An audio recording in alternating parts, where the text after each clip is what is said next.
Hello, Stephen. I really appreciate you joining me here today for this interview. How are you doing? I'm living the dream, man. How are you doing? Great, thank you. I'll be interested to hear what living the dream means as we progress through the interview. For now, I invited you on to this interview because I saw a win from you in the freelancing channel. Could you explain a bit what that was about? Yeah. So basically, I'm a content creator. I just make different stuff for YouTube, Twitch, Twitter, all that fun stuff. But I don't really have the reach that I need to have to blow everything up. So I started thinking about how can we get some money in? How can we start making money off of this stuff and also start networking? And basically, what I ended up doing was I would create content for large creators, mainly on Twitch, and then we would get sponsorships to get the money in. So that way we can help build their brand and then connect me with a couple other key people in the industry. Interesting. That's quite a unique case. I haven't heard that before from someone in the real world. What made you interested in joining? How did you find out about it? It's kind of been all over the place. I mean, there's videos out on YouTube about Hustler University, but I think it was kind of a experiment to some extent for me because I wasn't 100% sure. You don't really know what you're getting yourself into, but I figured, okay, $50 for a month. You test it out, you check out the courses, maybe you pick up a thing or two, maybe you don't pick up anything at all, but it's just $50. And I figured the upside was just worth it because if I'm spending $50 for a month and I make 100, it is worth it, right? I didn't really expect it to be something where I made 3K. I think we're probably going to make north of 10K this month off of it. And it was, again, like my first month in it. So it hmm was pretty insane. Very nice. Why do you say you can make 10K off of it? How will it scale? Well, a lot of gamers who stream on Twitch, they don't really care about YouTube. And so a lot of the YouTube videos they put out, they just ask their editor to stream or to clip and edit their streams. They don't get sponsors for it or anything like that. So basically, if they're not getting their videos sponsored, they're just not capitalizing on money that's there. So if we take the time to come up with the content and then we produce it for them, they can get a sponsor, which they're not already utilizing, and then we'll get paid off of that. And some of these creators, $10,000 for a sponsorship is nothing. I had a guy I was talking with actually, and he said $20,000 to $30,000 for a sponsorship would be pretty easy. He could get that done in a week. And so as we're working with more creators and we have more people that are coming up with these ideas, it just scales out. So if we did 10K sponsorships per event that we did, then 4 events, that's 40K, right? And just keep scaling up from there. It's actually pretty nuts because I haven't heard of anybody else doing something like this, but the money is literally just sitting out there. Awesome. So, how did you get this idea? Was it as you were going through the freelancing campus, or did you already have it, just didn't know how to implement it? I didn't have this idea. I actually watched a YouTube video. It was like a Hustlers University steps 1 through 10 or something like that. And the very first step that Tate was talking about was speed. How fast can you get this stuff out? How fast can you get money in? So that was the basis for, okay, how can we ramp this up as quick as possible? And that was ultimately the reason I joined the real world because I was thinking, all right, it has to be fast. What are the skills that I need to actually make this happen? And so that's when I started joining. I started learning about how to interact, how to network, how to connect with people. And that's what brought forth the idea. Just how quickly can we get money in? How quickly can we get connected with these big creators? hmm And did the freelancing campus teach you any other aspects, or were those the ones you named already? Yeah, the biggest thing I think that I learned from the freelancing campus is how to deliver value, especially in like DMs, how to deliver value without being too wordy. Because as I've been working with these bigger creators who have a lot going on, I think that their communication gets very concise, right? So I think that I tend to embellish stuff a little bit too much, and just seeing that I have to be concise and bring value immediately to them. Literally don't message them unless you're bringing value in some way. That was probably the biggest takeaway from the freelancing course. Okay. Now, going back to before you joined the real world, was your life any different? Did the real world have any effect on it? Yeah, I think the biggest change for me was I guess tenacity would be a way to put it, just the tenacity to push for something. I've always heard people say that if you want to be successful, you need to be hungry for whatever you're going after. And I didn't really understand it until I started listening to these different courses through the freelancing hub. And I started realizing that I desperately wanted this to be something that worked out. I desperately wanted content to be something that I'm working on, to be something that I can make money off of. And it gave me that tenacity, that drive, that hunger to really push forward. Before I was going through the real world, I think that I was just slow with stuff. I wasn't as on top of things. I wasn't pushing. I was just letting things happen around me. And I was in a 9 to 5, which I like sales. I like talking to people, but I want it to be something that I can get excited about, something impactful, something that I can create, something I have the leeway to be able to just do what I want to do. Right. And that's probably the biggest change for me, is just being able to do that. I'm having a blast with this. Mm-hmm. Great. Are you still working the 9 to 5, or have you moved on now after having started the freelancing campus? Yeah, I moved on. I think that there's just way too much money to be made here for me to spend 40, 60, 80 hours at work every week. It's not worth it. I'm having way more fun with this. It's way more rewarding, and we're going to make a lot more money. So, Mm-hmm. yeah. How many hours per day do you put into this? And learning from the freelancing campus as well, there is. Honestly, that's kind of hard to say because I have the freelancing campus up at all times, tabbed up. And then it's literally me just, I think Professor Dylan, he had a video that he put out a little while ago in the real world. And it was really interesting. It was talking about how he goes through his day to day. And I was reading through his journal also. But it's basically you're connecting with clients, right? You're talking to clients, you're getting current projects done, you're moving them forward. So I guess I'm working from when I'm up until, I don't know, 12 at night. It's a long day. There's a lot getting done, but it doesn't feel like I'm working because it's just, we're having a lot of fun. It's really cool projects. So it's basically my main focus right now. Mm-hmm. And I'd say it's quite fulfilling as well, knowing that all that work you're putting in, even though it's more than you'd be doing in a 9 to 5, it's something you're building for yourself, and that obviously scales better as well. So it's worth putting in that time. I agree with that. Now, did the community of the real world have any impact on you? I don't think the community had as much impact, but I don't think that's because of the community. I think that's more so because I haven't been as involved with the community. I've been more focused on getting the information from the courses and seeing how I can apply that. But what I've been trying to do more recently is actually interact with people's posts. So I've been trying to ask more questions. I've been trying to help other people out because I think that it gives me practice. If you're helping to teach somebody, right, it gives you that skill also. You're able to think through things. How can this be applied? And I think it will open up a lot of, it will just open up more monetary value, ways to make money in the future.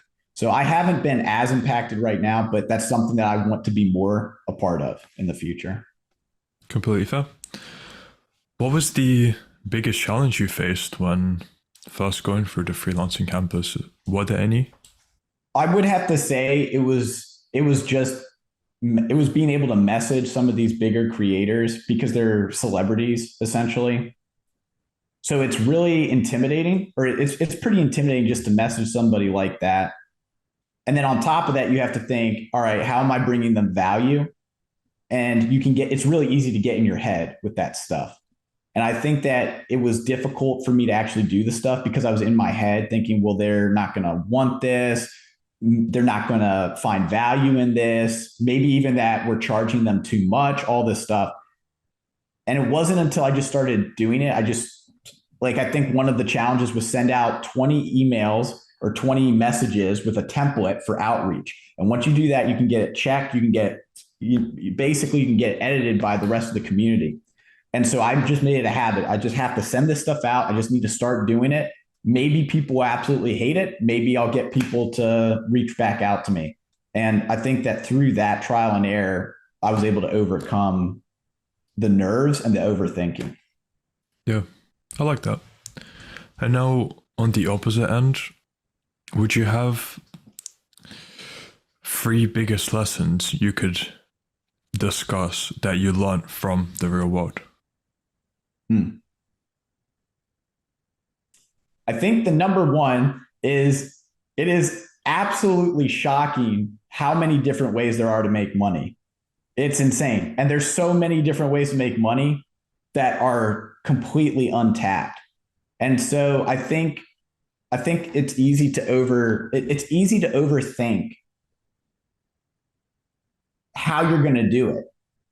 Am I going to flip this item to make more money? Am I going to flip a house? Am I going to sell a product? Am I going to sell a service? You can really overthink that stuff. And all you have to do is just take what you're really good at now and you just find where's the money that is connected to it in some way. So the sheer scale of how many different ways to make money would be number one. Number two is just the tenacity, just go after it. If you think about something that's a great idea and it dies there, you just sit there thinking, man, that's such a great idea, then nothing comes out of it. And I have heard from so many people, like family members too, so many people, they just look back on life or they think, oh, well, I came up with this idea, but it never happened. I should have done this. I should have done that. So just having the tenacity to push forward and to keep going and find the door that's going to lead to the next room instead of just hitting a wall and stopping. So that'd probably be the second one. The third one is just, I think even though I haven't gleaned a lot from the community just yet, I think having the right people around you is so important because I see all these messages that are going through there. And if everybody is focused on the grind, if everybody is focused on moving forward, there's a tidal wave that just pushes you forward. So even if you might not have that drive that you need to have yet, or you maybe don't know exactly what you want to do to make money yet, there's just this tidal wave of people pushing you forward. And so having all those people around there, I think that gives, even if you're just looking at the stuff and not really interacting with it, it gives you that motivation to keep pushing, keep pushing, keep pushing. Because if everybody else is doing it, and a lot of those people are probably in a worse situation than I am, why am I not doing it? Right. And I just think that that's such a value to have. Mm-hmm. I like that. Very good answers. Now that you're on this trajectory, where do you see your life heading in 6 months to 1 year?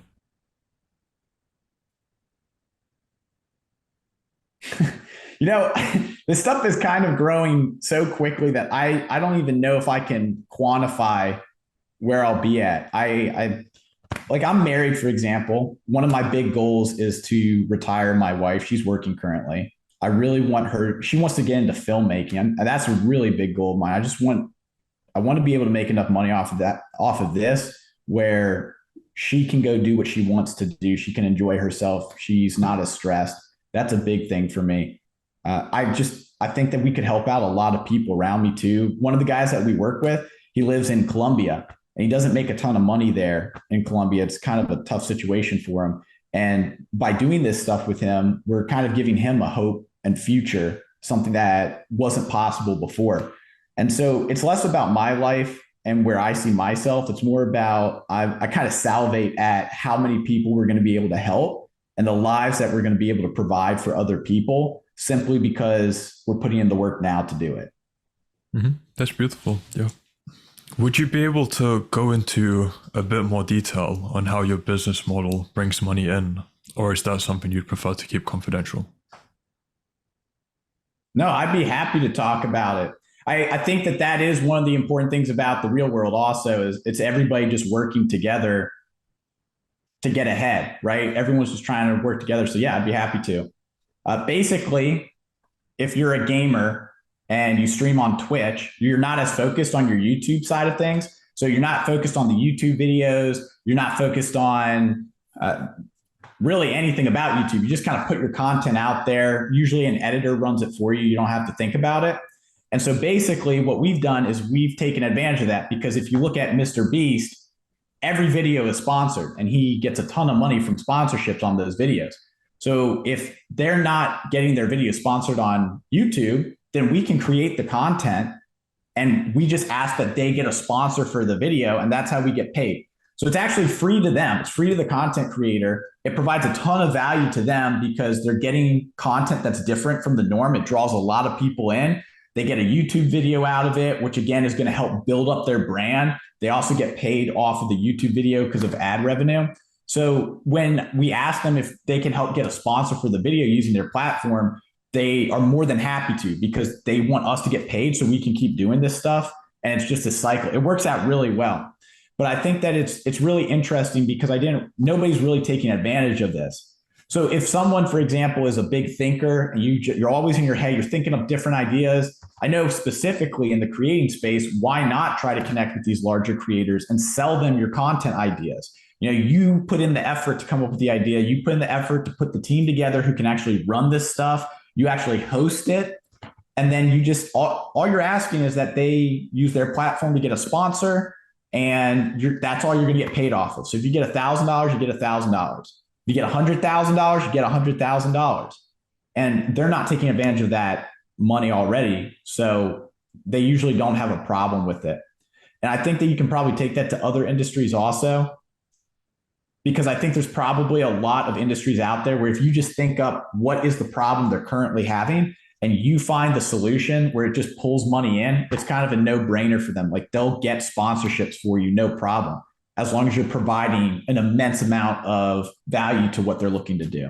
Before we end off, what advice would you have to people who are maybe just starting out or thinking of joining the real world? It really is like, it's just putting a lot of thought into your skills that you currently have, and then finding something in that industry where it's literally just untapped, right? Because you can flip stuff. You could get a mug for $5 and sell it for 10, or get something for 100, sell it for 1,000. And that's not a bad way. I just think that there's a lot of money that's out there and people begging to spend their money. And if you find where your skill, that crossroad between your skill and where people are begging to spend their money, it's just kind of it just opens doors. It's a no-brainer. Like you're an idiot if you don't do that thing. Not the people like actually doing it, but like the clients, right? So Apex Legends, the game, is kind of tanking. The stats are tanking. So a lot of these streamers are losing viewership. And so if I can provide something that keeps viewership and it grows viewership and it brings people in, why would a creator not want to work with me, right?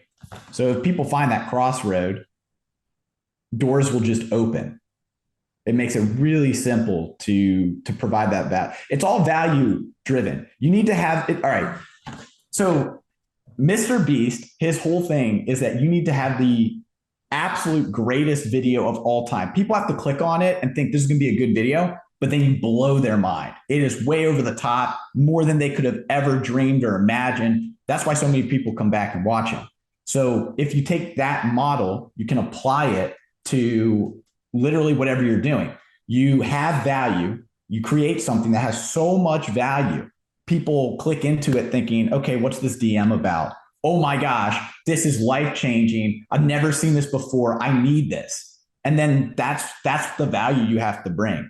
So if you're just coming in and saying, hey, this would be really nice, you should check this out, and you're unsure of yourself, it might be because you're not bringing enough value. But when you get hyped about when you're excited, right? You're in there about the value you're providing. It's just insane how easy it makes all this stuff. So you really need to find how are you going to maximize the value that you can provide to somebody. That would probably be the number one piece of advice. Mm-hmm. I like that. Really appreciate your time, Stephen. If people want to find out more about you or contact you, where can they do so?